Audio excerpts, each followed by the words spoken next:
감사합니다. 좋은 날입니다. 시간에 또 같이 말씀으로 또 같이 은혜 받을까요? 말씀은 마가복음 3장 13절에서 15절까지 말씀 되겠습니다. 마가복음 3장 13절, 14절, 15절 우리 석절입니다. 우리 같이 한번 합독을 하겠습니다. 시작. 또 산에 오르사 자기가 원하는 자들을 부르시니 나온지라.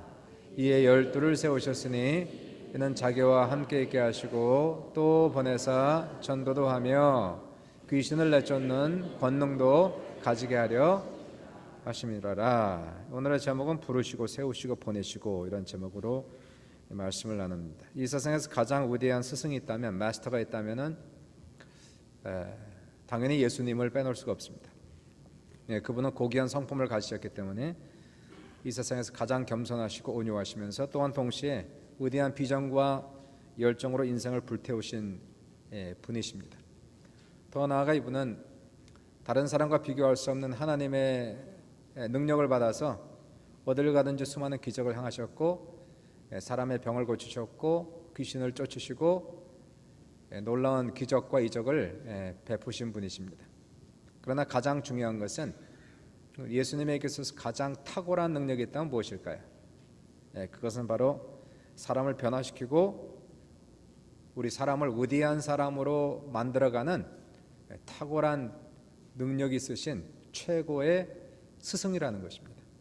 오늘 본문 말씀을 보시면은 12명의 사도를 부르시고 세우시는 장면인데 이 12명의 사도는 100% 갈릴리에서 사는 시골 사람들을 부르십니다. 이분들은 100% 그들의 직업이 어부와 세리와 같은 비천한 직업에 종사하는 사람들. 자, 이러한 사람들 예수님께서 부르시고 세우심으로 말미암아 이 세상에서는 비천하고 비리비리하고 무력한 사람들을 변화시켜서 글로벌 리더로 만드시는. 과연 어떻게 하셨을까? 이것은 12 사도뿐만이 아니라 오늘날도 우리가 주님의 손에 붙들리면, 그분을 우리의 스승으로 삼으면 그분이 우리 인생을 주관하신 주인 되셔서 우리를 도와주시면 무기력하고 힘없는 사람들이 변해서 놀라운 글로벌 리더를 만드실 수 있다는 이것을 지금 시사를 하고 있습니다. 어떻게 주님이 하셨을까요? 세 단계인데요. 첫 번째는 따라해 보십시오. 부르시고 13절 열어주시면 13절에서 성경은 이렇게 얘기합니다. 또 산에 오르사 자기가 원하는 자들을 부르시니 나온 자. 첫 번째는 calling이에요. calling. 하나님 우리를 부르신다는 거죠. 주님의 부르심은 두 가지가 있는데 하나는 구원으로의 부르심, calling to salvation. 두 번째는 일꾼으로의 부르심, calling to ministry. 이 두 가지가 주님의 부르심이 있습니다. 물론 이 두 가지는 뗄래야 뗄 수 없는 그런 관계성이 있어요. 시간적 차이만 있을 뿐 하나님께서 어떤 사람 구원으로만 부르시고 일꾼으로 부르지 않는 사람은 한 명도 없다는 거예요. 구원으로 부르신 사람은 100% 일꾼으로 부르십니다. 시간의 차이가 있을 뿐 이 하나님은 모든 사람을 구원으로 부르시고 모든 사람을 일꾼으로 부르신다는 겁니다. 먼저 하나님의 부르심은 구원으로의 부르심이 있어요. Calling to salvation. 하나님은 모든 사람이 멸망치 않고 모든 사람의 구원이 이르기를 원하신다라고 성경 속에 써 있고, 더 나아가서 예수님께서 십자가에 돌아가신 것은 이 세상 모든 사람을 다 구원하시기 위하여 충분한 대가를 치우셨어요. 충분한 희생을 치르셨어요. 그분이 흘리신 십자가의 보혈은 이 세상 전체를 구원하고도 남을 만한 그러한 능력과 은혜가 그 십자가의 희생 속에 담겨져 있다는 것입니다. 예수님이 죽으시고 3일 만에 부활하시고 지금도 예수님은 우리를 구원으로 부르시는 거예요. 다 나오라. 내가 구원의 문을 활짝 열어놓았으니 다 구원으로 들어오라. 구원의 문으로 주님께서 모든 사람을 환영하고 계세요. 바로 이러한 주님의 부르심의 가장 중요한 것은 무엇일까요? 주님의 부르실 때에 어떠한 누구도 마음을 닫거나 마음을 강팍하게 하지 말라고 성경은 써 있는 겁니다. 사람이 구원받지 못하는 것은 하나님 부르지 아니함이 아니고, 사람이 듣지 못하는 것은 하나님께서 우리의 이름을 부르지 아니함이 아니고, 단지 우리가 마음을 닫았기에, 우리의 마음을 강팍하게 하기에 하나님 우리를 사랑하시고 부르심에도 불구하고 우리는 그의 음성을 듣지 못해요. 그러나 누구든지 마음을 열고 주님을 찾는 사람은 100% 그분의 부르심을 다 느낄 수 있고 들을 수 있고 체험할 수가 있는 거예요. 이 구원받은 사람은 이제 시간이 지나가면 하나님께서 원래 계획하신 바 구원으로 부른 사람은 다 일꾼으로 부르는 거예요.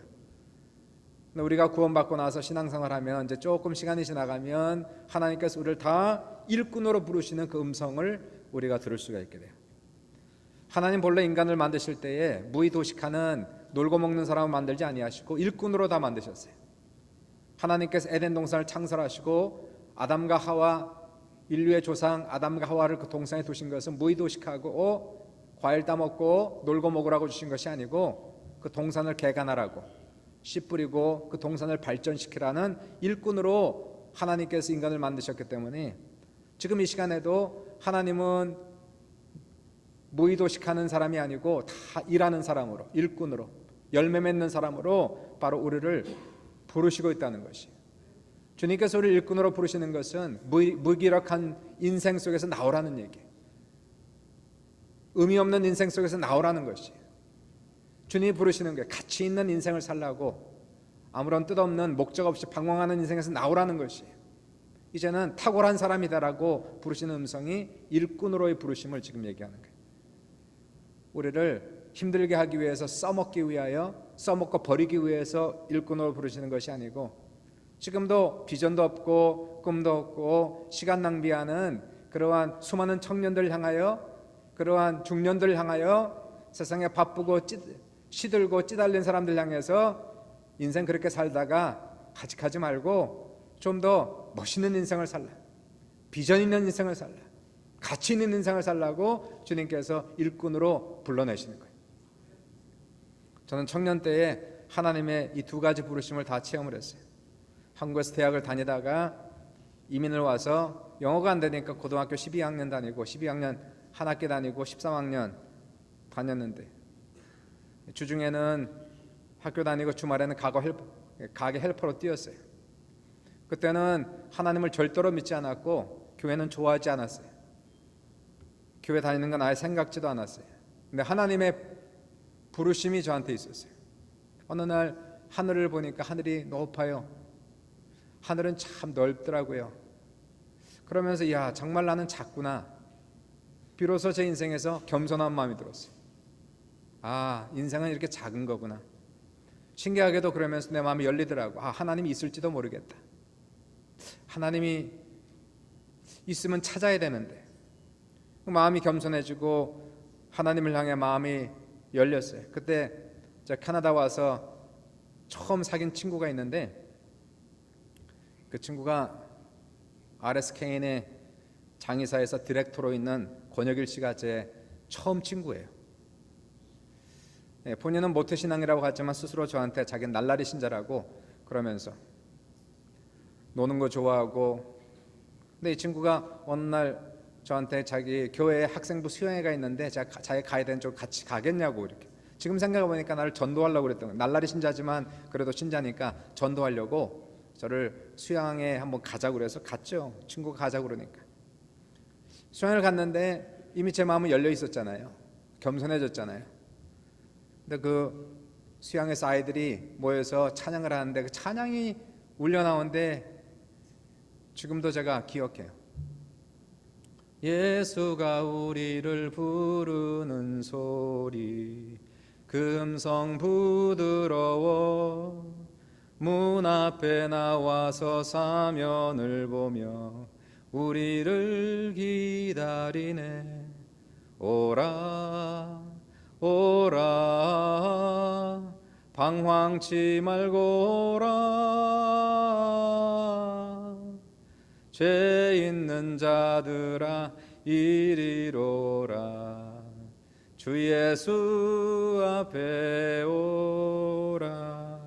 근데 그 가사가 꼭 나를 부르는 소리로 막 이렇게 들려요. 가서 예배를 아이들과 같이 보고, 그리고 나서 전도사님이 설교하고 불을 끄고 나서 막 통성으로 기도하는데, 그 전가사 쓰면 거부감이 왔을 텐데 마음이 열려있는 상태니까 다 좋게 느껴져. 다 좋게 느껴져. 그 마음에 깊은 감동이 오면서 야, 교회를 나가야 되겠다, 하나님 있으면 찾아야 되겠다. 그리고는 몇 주 후에 주말 헬퍼를 다 때려치고 그리고 교회를 다니기 시작했어요. 제가 원해서 교회를 다녔고 하나님을 찾고 싶어서 교회를 다녔기 때문에 제 마음이 활짝 100% 열려 있었어요.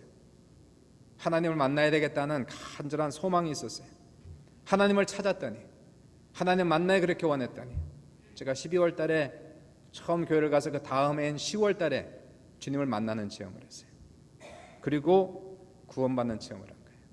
세상에서 돈은 찾아도 발견할 수 없고 성공은 아무리 찾아도 무지개처럼 떠나가지만 개런티가 되는 게 하나가 있습니다. 하나님은 찾으면 반드시 만나주세요. 하나님을 구하면 그분이 발견돼요. 그분은 절대로 우리를 실망시키지 아니하시고 우리가 정직하게 순수하게 그분을 찾으면 그분은 모든 사람을 만나주신다는 사실이에요. 이 시간도 주님이 그렇게 부르시는 거예요. 나오라고, 세상의 죄 가운데서 나오라고, 구원의 길로 들어오라고. 예수님이 우리를 구원하기 위해서 그 엄청난 대가를 치르셨다라고 우리를 부르시고 나서 우리가 그 은혜에 감사함으로 이제 신앙생활을 막 시작해요. 가슴이 뜨거워요. 주님을 사랑해요. 교회를 사랑해요. 그러고 나서 제 안에 이러한 두 번째 주의 음성이 들리기 시작했어요. 내 안에 주님을 평생토록 섬기고 싶은 그런 마음을 주시는 거예요. 교회에서 열심히 봉사하면서 성가대에서 봉사하고 주일학교에서 봉사하고 한글학교 봉사하고 청년부 봉사하고 주님을 사랑해서 청년이었지만 매주 수요예배 참석하고 부흥회 찾아다니고 테이프로 설교 듣고 그러면서 그것도 부족해서 하나님 내 인생이 주님 앞에 쓰임받기 원합니다. 이게 다 주님께서 부르시는 음성이었어요. 주님이 부르시니까 그렇게 할 수 있는 거예요. 내 평생 주님을 섬기고 교회를 섬기는 것이 저의 꿈이고 소원이었으니까. 그러더니 찬양이 바뀌더라고. 옛날에는 오라오라 이런 찬양을 좋아했는데 이제는 찬양이 바뀌어서 내 평생 사는 동안 주 찬양하리 여호와 하나님 내 주를 찬양하리. 가는 곳곳마다 이 찬양 불렀어요. 그때가 이제 제가 고등학교를 이제 막 마치고 제가 원래 전공을 이제 그 공과를 했기 때문에 공대를 다시 들어가려고 준비 중에 있었거든요. 근데 뭐 하나님 부르시니까 감당을 못 하겠어요. 소원이 바뀌어 버리니까 내 꿈과 비전이 바뀌어 버리니까 아무리 힘들고 어려워도 하나님 나는 그 길을 가야 됩니다. 그래서 다 내려놨어요. 그리고 내 미래 진로를 바꿔버리고 그리고 피로 벌어 있는 신학교에 그 다음에 9월 달에 제가 들어갔어요. 하나님의 부르심이 있는 거예요. 지금도 하나님 우리를 부르시고 계시는 거죠. 먼저 죄악 가운데 있는 사람들을 구원으로 초청하는 거예요. Salvation, calling to salvations. 그렇게 살지 말란 얘기예요. 죄악에 눌려 살고 세상에 눌려 살다가 멸망의 길로 가지 말고 구원의 길로 들어오라 말씀하셔서 우리가 주님의 은혜 받아 다 구원받고 거듭나고 천국 소망 가지고 살아가면서 하나님을 사랑하는데 이제 시간이 되면 어느 정도 무르익으면 주님께서 본래 계획하신 바 이제는 일꾼으로 부르시는 그 음성이 이렇게 다 들어오는 거예요. 일꾼으로 부르시는 것은 그렇게 비실비실하게 사지 말란 얘기예요. 비전 없이 꿈도 없이 세상에 바쁘게 살다가 나중에 후회하는 삶을 살지 말고 이왕제사 한 인생 살아가는데 좀 멋있는 인생을 살아가라는 얘기예요. 탁월한 인생을 좀 살아가라는 거예요. 조금 더 가치 있는 인생을 살아가라고 주님이 우리를 부르셔서 일꾼으로 지금 우리를 부르시는 거예요. 오라는 얘기예요. 내가 너로 위대한 사람 만들겠다라고 지금 얘기하는 거예요. 모든 신자들은 다 일꾼으로 부르시고 어떤 사람은 저와 같이 평생 사역자로 부르는 거예요. 평생 사역하라고. 죽을 때까지 사역하라고. 하나님의 교회를 섬기라고 부르시는 거예요. 이와 같은 부르심에 순종하는 것은 축복입니다. 정말 축복이에요. 탁월한 인생을 살 수 있는 그러한 축복이고 비실비실한 맥없이 살아가는 비전과 꿈도 없이 살아가는 사람을 멋있는 사람, 탁월한 사람으로 만들어 주시겠다라는 우리 하나님의 뜻이라는 것이. 그러므로 이러한 음성을 거역하는 것은 우리 인생의 재난의 시작입니다.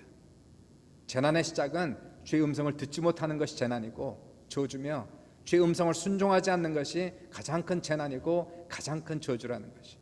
주님은 이 시간 어떤 사람은 구원으로 지금 초청할 때에 결코 우리의 마음을 닫거나 거역하지 마시며 이제 또 신앙생활 하다가 하나님께서 무르익었을 때에 일꾼으로 부르시는 그 음성을 결코 무시하지 마세요. 거역하지 마세요. 주님의 음성이 다들 지금 마음 같아 있어서 주님께서 문 밖에 서서 두드리노니 누구든지 내 음성을 듣고 문을 열면 내가 그에게로 들어가 그와 더불어 먹고 그는 나와 더불어 먹으리라고 주님께서 말씀하고 있어요. 오늘도 주의 음성을 듣고 주님의 음성을 순종하는 귀한 성도들 다 될 수 있기를 주님의 이름으로 축원합니다. 두 번째는 따라해보세요. 세우시고. 첫 번째 calling, 부르시고, 두 번째는 세우시고, 빌딩. 14절 보시니까 이 12를 세우셨으니 이는 자기와 함께 있게 하시고 또 보내사 전도도 하며. 예수님께서 원하시는 12명을 불러내셨어요. 세상에서 가치 없는 그런 인생에서 불러내셨어요. 하나같이 자격이 미달되는 그런 사람들. 근데 이 사람들을 부르시고 이들과 함께 시간을 보내시면서 주님께서 자신의 가지고 있는 모든 것들을 그들에게 투자하셨어요.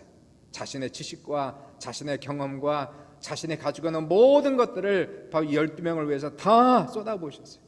가르치고 훈련시키고 이들을 세우시는 그 일들을 주님께서 하시는 거예요. 그분은 위대한 스승입니다. 생명을 걸고 사람을 키우시는 위대하신 분이라는 것이. 하나님의 사람, 하나님의 탁월한 일꾼이 되기 위해서는 두 가지가 확실하게 세워야지만 하나님의 사람이 될 수 있고 탁월한 일꾼이 될 수 있는 첫째는 믿음이 세워져야 돼요. 하나님을 향한 흔들리지 않는 절대적인 믿음이 세워져야 돼요. 두 번째는 주님을 닮은 인격이 세워져야 되는 거예요. 예수님께서 12명의 사도들, 믿음도 없는 사람들, 답답한 사람들, 이들에게 믿음을 심어주시고 사람을 뒤집어 놓기 시작했어요. 이들에게 비전을 심어주시고 꿈을 주셨어요. 예수님께 스스로 믿음의 위대함을 보여주셨어요. 믿음 있는 사람이 어떻게 사는지를 주님이 직접 보여주시면서 얘들아 너희들 믿음 있으면 내가 하는 일도 할 것이고 나보다 더 큰 일 할 수 있다라고 말씀하셨어요. 그들의 믿음 없음을 보시고 한탄하시고 때로는 심히 꾸중하셨어요. 작은 믿음만 있어도 산을 들어 명하여 바다에 던지게 할 수 있다라는 강력한 믿음의 진리를 가르쳐 주셨어요. 믿음의 사람, 진정한 신앙인은 하늘이 깨져도 땅이 갈라져도 파도가 쳐도 믿음이 흔들리지 말아야 되는 거예요. 절대적인 믿음을 소유하는 사람이 되어야만 진정한 신자가 될 수 있고 일꾼이 될 수가 있는 거예요. 주님이 이것을 가르치시고 부어주셔요. 두 번째 주님이 하시는 것은 인격을 세워주시는 거예요. 수많은 사람이 인격 때문에 넘어지는 거예요. 능력이 없어서가 아니고 인격 때문에 가정이 망가지고 인격 때문에 관계가 깨지고 인격 때문에 사역이 망가지는 거예요. 그래서 주님께서는 우리가 인생을 살아가면서 단거리가 아니잖아요. 장거리 아닙니까? 수십 년 평생을 동일한 마음으로 살아가야 되는 이러한 모습 속에서 인격이 제대로 세워지지 않으면 하나님의 사람이 될 수가 없기 때문에 주님은 인격을 때로는 꾸중하시면서 세워주셨어요. 세상의 가치관은 돈 있고 성공하면 의시되고 어깨 힘들어가고 교만하고 사람들 내려다보고 부리고 명령하는 걸 좋아하는 것이 세상이에요. 주님께서는 절대로 그러지 말라고 그랬어요. 하나님의 사람은 안 된다는 거예요. 너희들은 절대로 그러지 말라. 그건 세상의 가치관이고 높아질수록 겸손해라. 사람을 부리는 것이 아니라 사람을 섬겨라. 사람을 사랑해라. 사람을 위해서 죽어라. 희생을 가르치셨어요. 이 2단계는 세워지는 단계는 너무너무 중요한 거예요. 제대로 세워지지 않으면 제대로 신앙생활을 못하고 제대로 세워지지 않으면 제대로 일하지 못합니다. 세워지는 단계에서 가장 중요한 게 뭔지 아십니까? 세워지는 단계에서 가장 중요한 단어가 있다면 깨지는 거예요. 깨지지 않고 세워지지 못해요. 깨지지 않고 결코 우리가 새롭게 성장할 수가 없는 거예요. 지금도 영스트리트 가면은 수많은 빌딩들이 무너지고 큰 빌딩으로 세워지는데 지금도 막 플라자를 무너뜨리고 큰 빌딩을 만들 때 플라자를 먼저 부셔뜨려야 되는 거예요. 작고 부족하고 그러한 더러운 것들은 전부 다 그냥 무너뜨리고 그라운드 제로로 만들어서 그리고는 그 위에 큰 빌딩을 져야 되는데 사람들이 자기 알량한 자존심과 자기의 자아와 이런 거 깨지지 않으려고 끝까지 붙들고 있으면 결코 우리는 세워질 수가 없는 거예요. 나의 잘못된 가치관 위에 올바른 가치관을 어떻게 세우겠어요? 쓸데없는 고집을 꺾지 않고서는 주님의 뜻을 우리가 결코 할 수가 없어요. 그리스도와 함께 세상과 죄에 대해서 완전히 죽어야 주님과 함께 죽어야 나의 모든 걸 내려놔야 포기해야 그제서야 주님께서 우리를 세우세요. 주님의 두 번째 단계는 우리를 깨뜨리십니다. 광야 훈련을 통해서 우리 인생의 실패와 좌절을 통해서 얼마나 우리가 잘못 살아왔는가를 알게 하시고 그리고 다시는 그러한 고집과 아집으로 살지 않도록 우리를 아예 내려놓게 하시고 새로운 인생으로 우리를 세우시는 두 번째 단계는 꼭 지나가야 되는 그러한 단계라는 사실. 오늘 본문을 보시니까 예수님이 세우시는 방법이 자기와 함께 있게 하시고 이렇게 나와 있어요. 함께 있게 하심으로 세우신다는 거예요. 우리의 인생과 신앙과 인격이 자라가려면 주님과 함께 있는 시간이 많아야 되는 거예요.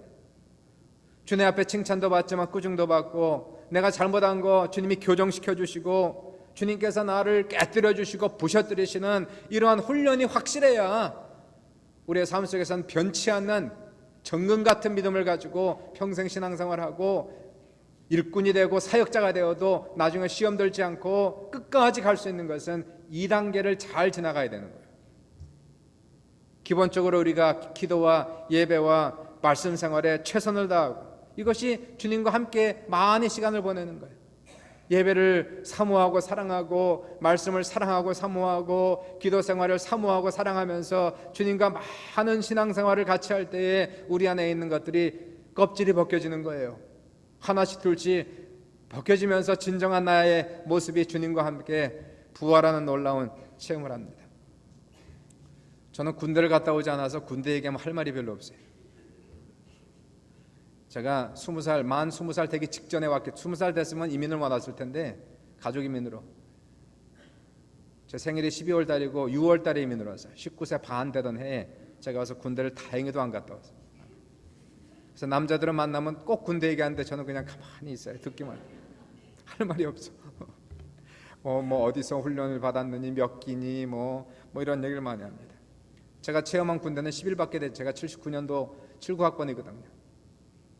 대학교 1학년 때 그때는 박정희 시절에 모든 대학생들은 10일 군대를 다녀와 정신훈련을 받게 했기 때문에 그때 아마 문무대라고 아마 남한산성 거기에 가서 빡세게 훈련을 받았던 기억이 지금도 납니다. 군대 얘기하면 할 얘기가 없지만 훈련 얘기하면 할 얘기가 제가 많아요.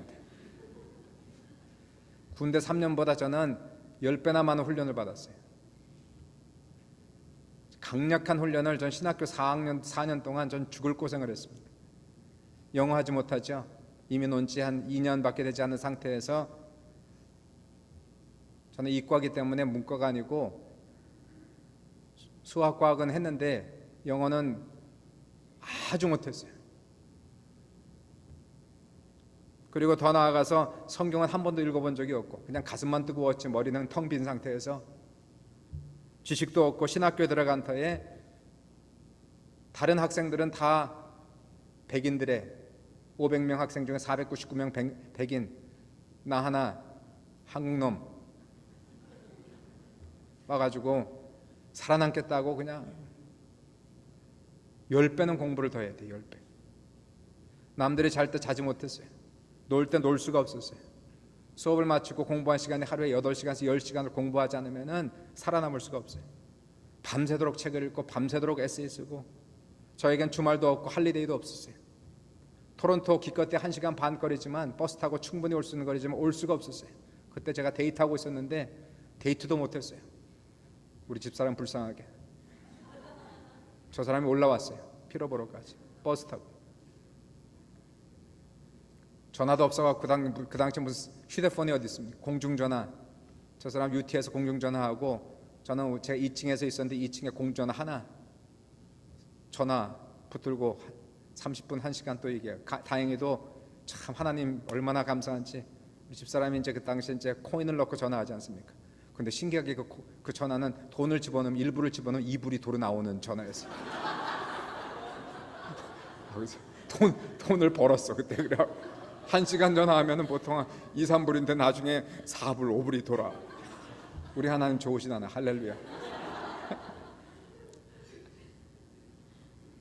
그렇게 살았어요. 그렇게. 신앙의 훈련이 안 돼 있잖아요. 교회 다닌 지금 1년밖에 되지 않았고 성경 한 번도 읽지 못하고 기도라는 거 지난주 말씀드렸지만 기도 너무너무 안 돼갖고 아주 극기 훈련을 무릎 꿇고 2시간 안 일어나기. 무릎 꿇고 2시간 안 일어나요. 그냥 침대맡에서 그냥 무릎을 꿇었어요. 기도도 못하면서 그냥 무릎만 꿇고 있었어요. 룸메이트가 들락날락 하든지 친구가 들고 나든지 관계없이 그냥 무릎 꿇고 2시간 하여간 버티기. 그러다가 잠들면 어느새 새벽이었어요. 무릎 꿇고 그냥 새벽에 일어나는 거예요. 그렇게 헌신을 하고 그렇게 훈련을 받는 거예요.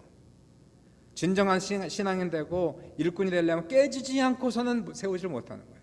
내가 깨져야 하나님이 새로 세우지. 옛날의 나의 모습이 어떻게 주님께서 새 모습을 창조하시겠어요?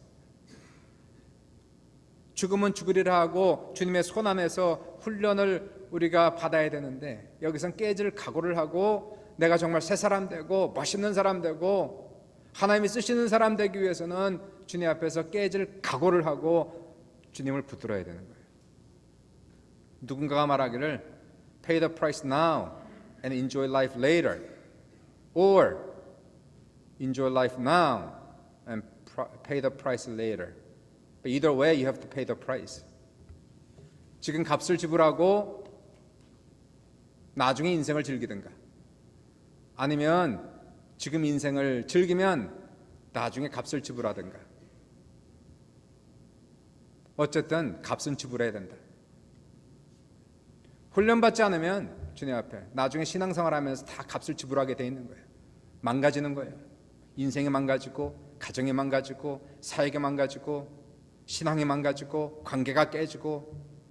지금 제대로 하나님 앞에서 붙들려서 훈련을 받아야 되는데 구원은 받았어요.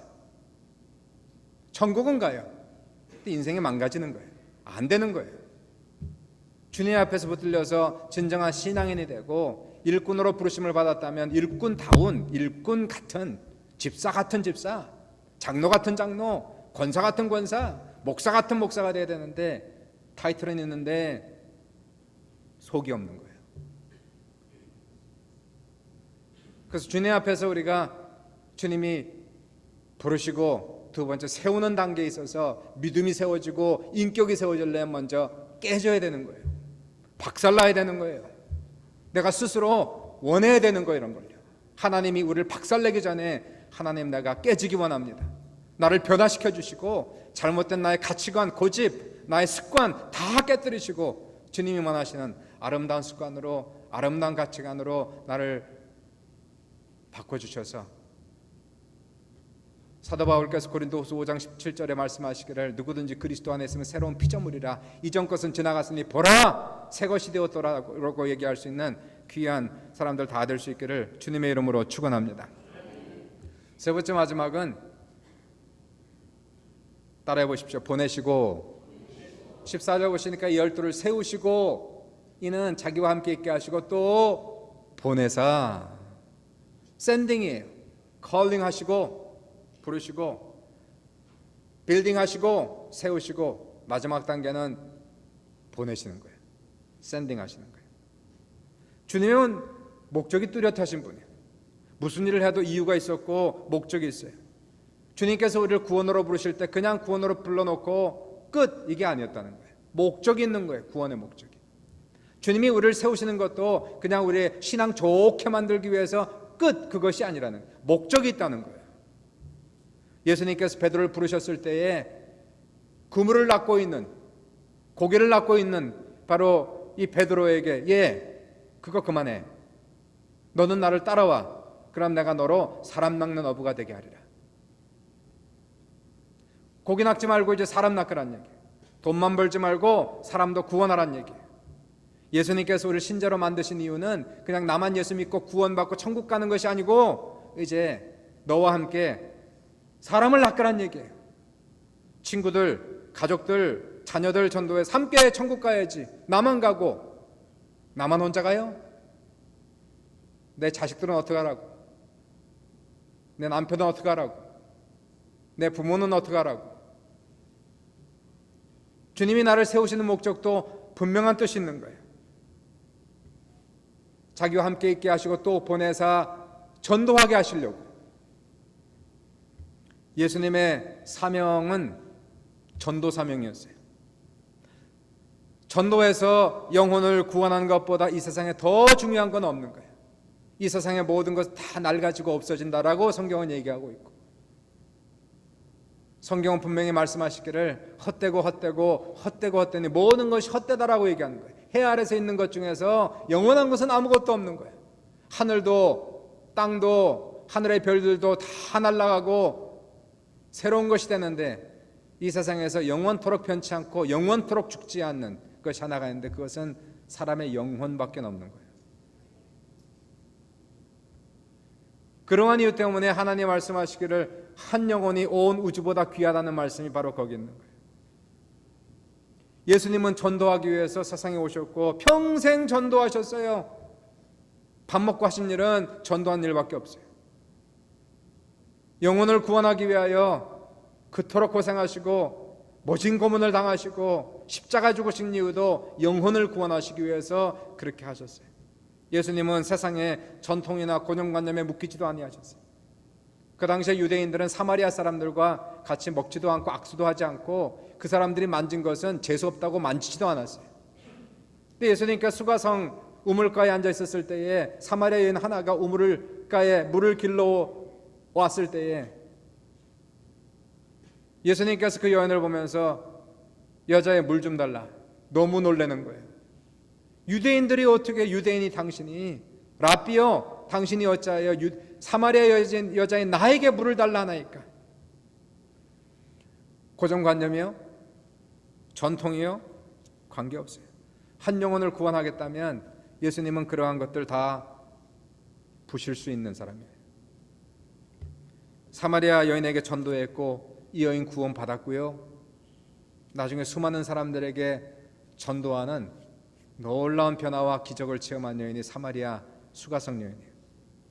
예수님이 십자가에 죽으셨을 때 마지막 한 일은 무엇이었을까요? 전도하고 죽으셨어요. 마지막 자기 죄 때문에 죽어가는 강도를 향해서, 강도가 예수님께 주여 당신의 나라에 들어갈 때 나를 기억하소서 할 때 예수님께서는 꼼짝 못하게 손과 발이 십자가에 묶인 상태에서 오른편 강도에게 그렇게 얘기합니다. 내가 오늘 저녁에 나와 함께 낙원에 있을 것이다. 한 영혼을 구원하시기를 그렇게 기뻐하셨어요. 그분이 돌아가시고 부활하신 다음에 마지막 사명도 전도의 사명. 전도해라. 전도하기 위해 성령 받으라고 명령 남기시고 마지막 승천하셨어요. 참된 신자는 전도하는 신자, 참된 제자는 전도하는 제자, 참된 교회는 전도하는 교회. 전도하는 교회, 전도하는 신자는 살아있는 거예요. 왜 그런지 아십니까? 전도하려면 내가 살아있지 않고 깨어있지 않으면 전도를 못해요. 내가 기도하지 않고 내 영혼이 깨어있지 않으면 누구에게 전도를 하겠어요? 전도하려면 죽기 아니면 살기식으로 깨어있어야 됩니다. 죽기 아니면 살기식으로 나 기도하지 않고서는 내 영혼이 깨어있지 못하고, 내 영혼이 깨어있지 못하면 입이 열리질 않는 거예요. 수많은 사람들이 나를 지나가도 나는 그 사람들에게 예수 믿으라고 한마디도 못하는 거예요. 수많은 사람들이 지금 지옥에 빠지고 있는데도 교회 가자고 한 번도 얘기하지 못하는 거예요. 왜냐하면 내 영혼이 자고 있으니까, 내 영혼이 병들어 있으니까. 전도하려면 이 정도로 해서는 되질 않는 거예요. 그 어떻게 해서든지 내 남편, 내 아내, 내 자식들, 바로 내 형제와 자매를 구원하기 위해서, 내가 깨어있기 위해서 나는 어떻게 해서든지 몸부림치면서 기도해야 되고 몸부림치면서 성령 충만해야 하기 때문에 전도하려면 깨어있지 않고서는 안 되는 거예요. 그래서 전도하는 교회는 깨어있고, 전도하는 사람 깨어있고, 전도하는 제자는 깨어있는 거예요.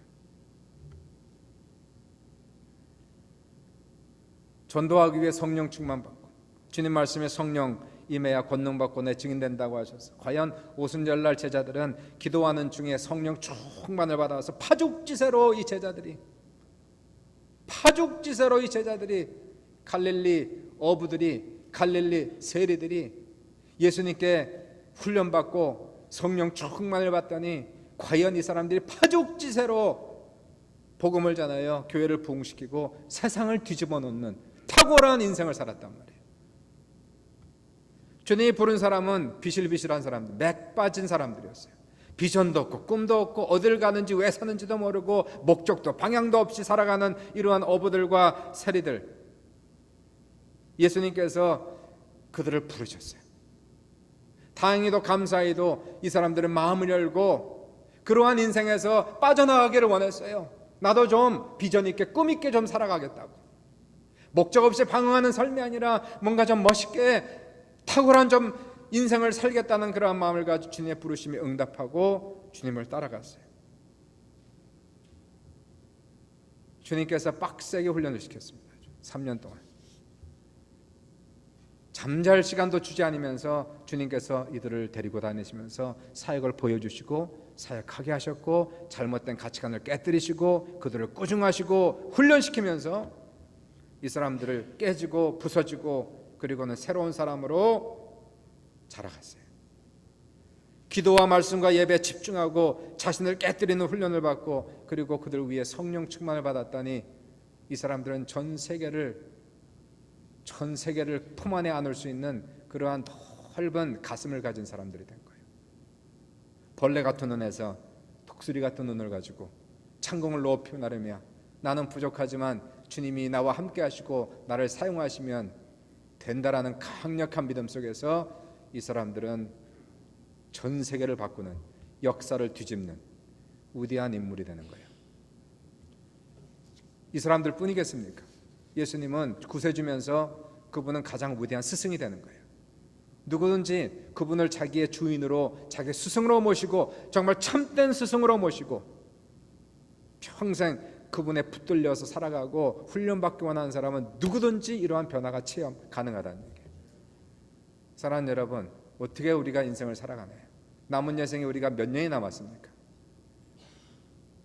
우리가 살아가야 될 방법은 무엇이며 어떻게 살아가야 될까요? 주님은 지금도 구원으로 부르시고 있어요.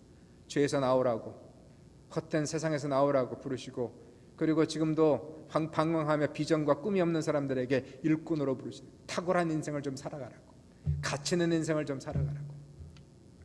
이 부르심에는 우리가 마음을 열고 겸손히 주님을 찾으면 다 들을 수 있고 다 나갈 수 있는 이러한 주의 음성이에요. 깨질 각오하다. 주님, 나를 깨뜨려 주십시오. 나를 좀 변화시켜 주시고 발전하게 하시고 탁월한 사람이 될 수 있도록 하나님, 내 인생 다 내려놓습니다. 버리라면 다 버릴 수 있어요. 이러한 사람들은요, 여러분, 하나님께서요 아주 기쁘게 받으시고 하나님께서 쓰시는 귀한 놀라운 역사가 우리 사랑하는 귀한 모든 성도들에게 넘칠 수 있기를 주님의 이름으로 축원합니다.